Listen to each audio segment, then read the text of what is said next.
going to discuss romantic criticism. You've been preparing for UGC NET and ABCET. I know you are rather enthusiastic to crack this examination. If you do not have the conceptual understanding of the subject in literary criticism and theory, it would be difficult to crack this examination. In order to help you today, I would like to make this video.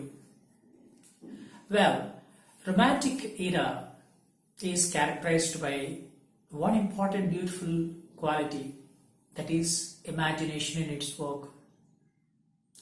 So the eminent writers and men of letters who occupied the famous position and the prominent place in romantic criticism, for that matter romantic literature, or Wordsworth, Samuel Taylor Coleridge, Byron, Hazlitt, Leigh Hunt, Lamb and De Quincey. These guys, and of course P.B. Shelley. These writers occupied the position. Today our topic is romantic criticism. Romantic criticism, unlike romantic literature, has been produced out of one beautiful thought, that is imagination. These writers cum critics argued favorably for creativity in the work. Today we need to understand what are the features, salient features or the characteristics of romantic criticism. What are the romantic criticism characteristics? Romantic criticism goes against neoclassical criticism, which has been outlined by Dr. Johnson.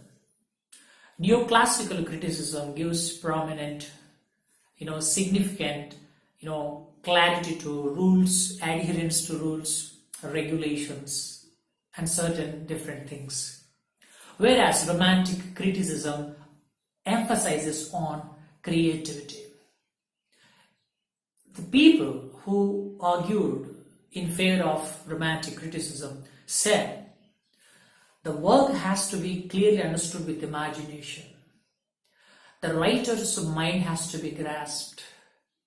The one who criticizes should get into the mind of the writer whose work is produced with his own personal attributes.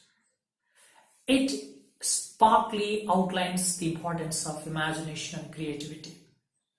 Hazlitt has given the best definition for impressionistic criticism.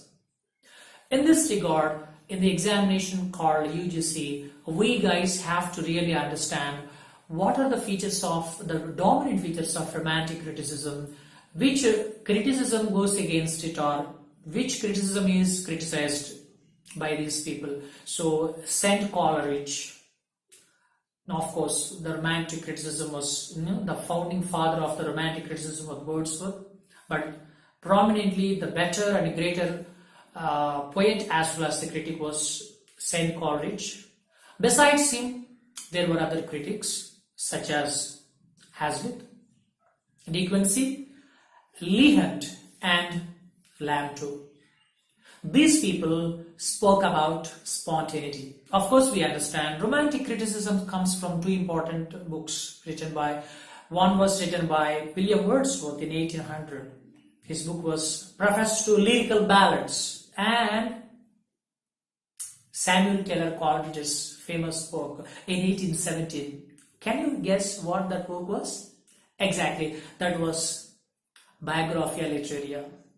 In his famous work, Preface to Lyrical Ballads, Wordsworth clearly spoke. He spoke about poetry and its definition. He said, the feelings, the spontaneous feelings of great work. So poetry is, something that comes from the imagination. The spontaneity is its basic characteristic. It cannot be viewed or seen outside that purview. So these people wanted to be very close to imaginative work. They want to exactly, deny the rules being outlined by some writers like Pope as well as neoclassicists. In other words, they react spontaneously against judicial criticism as well as the sort of criticism outlined by neoclassics. So today we understand romantic criticism is supported by or characterized by some few poets from that particular era. It's closely associated with William Wordsworth and Samuel Taylor Coleridge and Hazlitt. In the examination, we may be asked from different points of view. They might give us the list of names: Wordsworth, Shelley, S.T. Coleridge, Hazlitt, Lamb, Leigh Hunt, and Dickens. These people are associated with what sort of criticism? What's your answer? The options may be neoclassical criticism, Aristotelian criticism, or post-structuralist criticism, or Victorian criticism. So these are all various steps, and finally none of them is the answer: romantic criticism. We read much about romantic literature.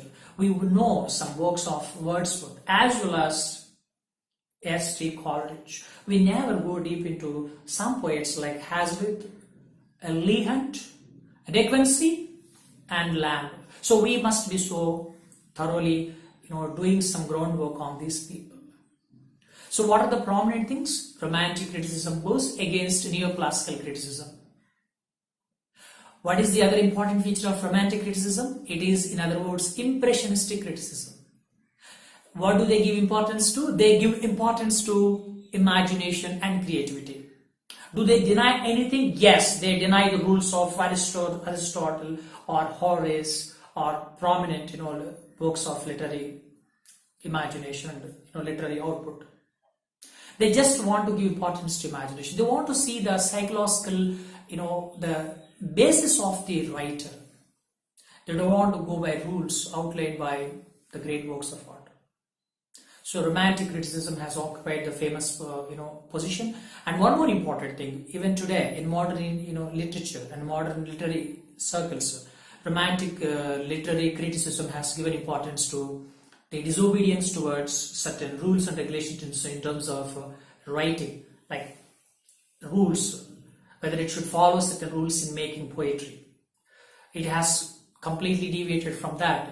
In other words, we should say this romantic criticism is a simplistic criticism. It gives importance to simplicity. It doesn't want to adhere to certain rules outlined by the previous works and the great writers and poets too. So, what are the things from examination point of view we should remember? Wordsworth, Coleridge, Hazlitt, Leigh Hunt, Lamb, and Dickens. These people should be remembered. They come under the romantic critics. Prominently, who is Wordsworth? Wordsworth is regarded as the founder of romantic criticism, point one, on surface level.